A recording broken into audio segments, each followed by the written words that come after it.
You've spent these sessions learning to notice thoughts, how they sound, how they arise, how long they last. Now it's time for a deeper question. The exercises you've done, inspecting thoughts from different angles, are like mindfulness squats. Important, but not the goal.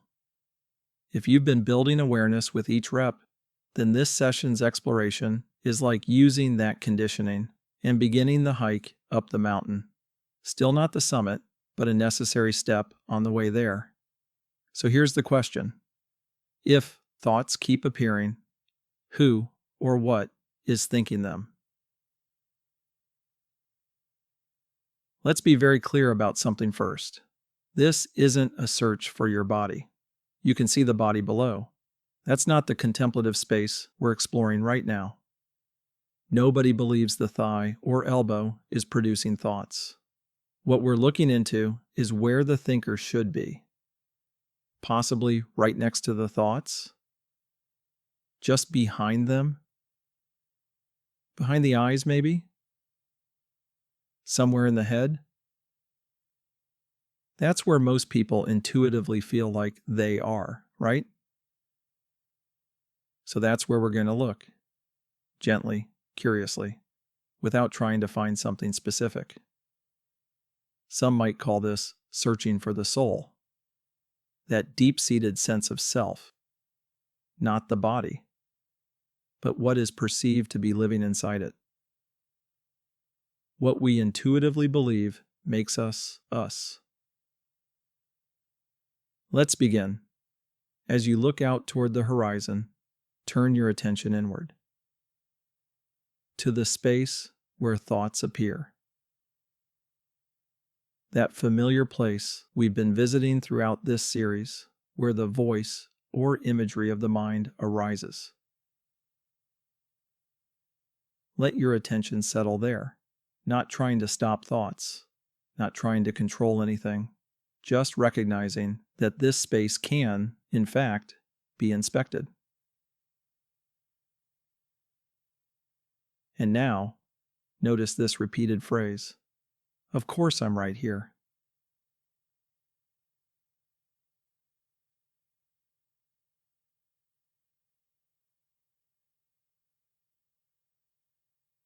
And now, see what else is there. Is anything, anywhere, present as the source?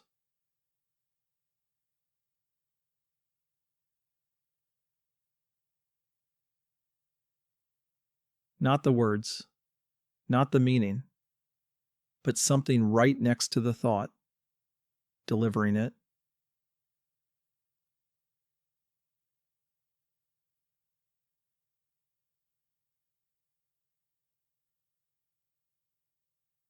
At first, this might seem like a strange question, but just like we've inspected the nature of thought, this is an inspection of the nature of being. Use the thought like a lighthouse, briefly illuminating the area it came from. That's the space we're inspecting. Of course I'm right here.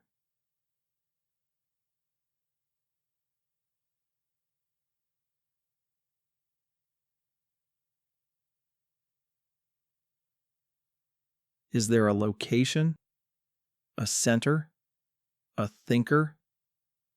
Let the question hang open. You don't need an answer. You're not solving a puzzle. You're just gently inspecting, using new mindfulness tools most people don't have. Of course I'm right here.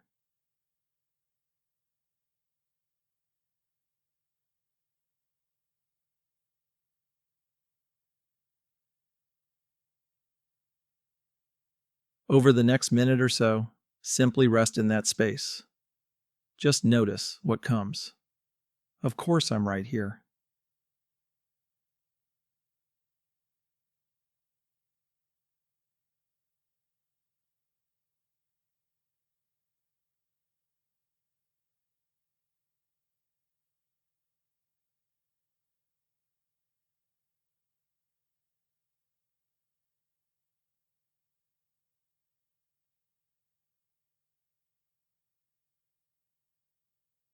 Did my voice just wake you up from being lost in thought?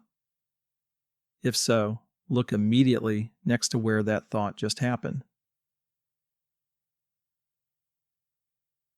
Was there a specific location doing the thinking?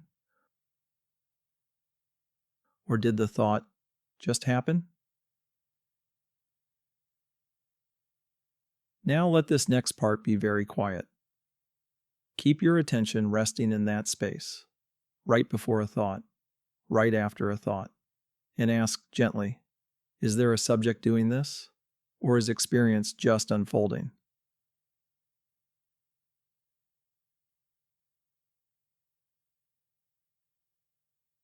Often, the search lands on sensations of the head or face. If that happens, just recognize that these are sensations, not the same as finding a subject.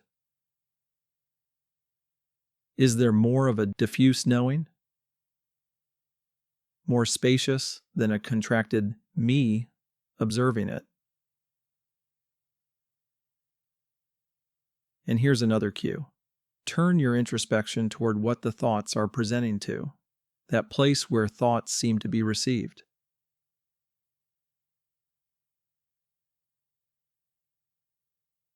Is there a thinker there?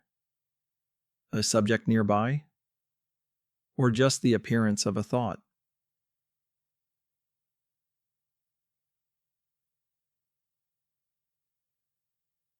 This is deep practice.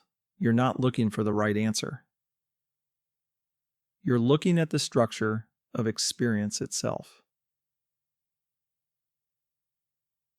Maybe you didn't find a thinker, but maybe you saw something else, that thoughts appear within a space of knowing. And that space doesn't have a findable owner on the edge of it. It's just here. Now here's something subtle, but worth staying with. Most of us live with a quiet assumption that the outer world is separate from the inner one. That experience happens out there, and thoughts happen in here. But listen carefully. As experienced, is that actually true? We're not denying that the body and world exist. We're just inspecting how this whole experience is being presented right now. And maybe you noticed something surprising. There's no glass wall, no division in consciousness that separates the inside from the outside. Just one continuous field. Sounds, sights, thoughts, sensations, all appearing in the same space. Unseparated. A single landscape of consciousness, cohesively woven in the mind.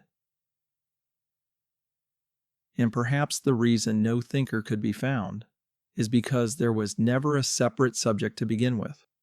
It was just an ingrained idea. Maybe what's here is simply experience, happening as itself.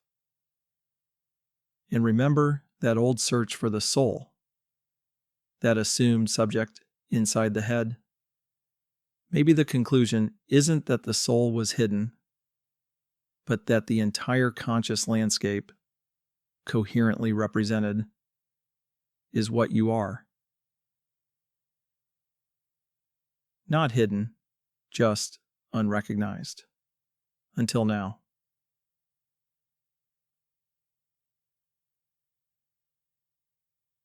Thanks for exploring with me. If this session touched something meaningful, share it with someone who might be ready to look, and make sure to subscribe for what's next. Until next time.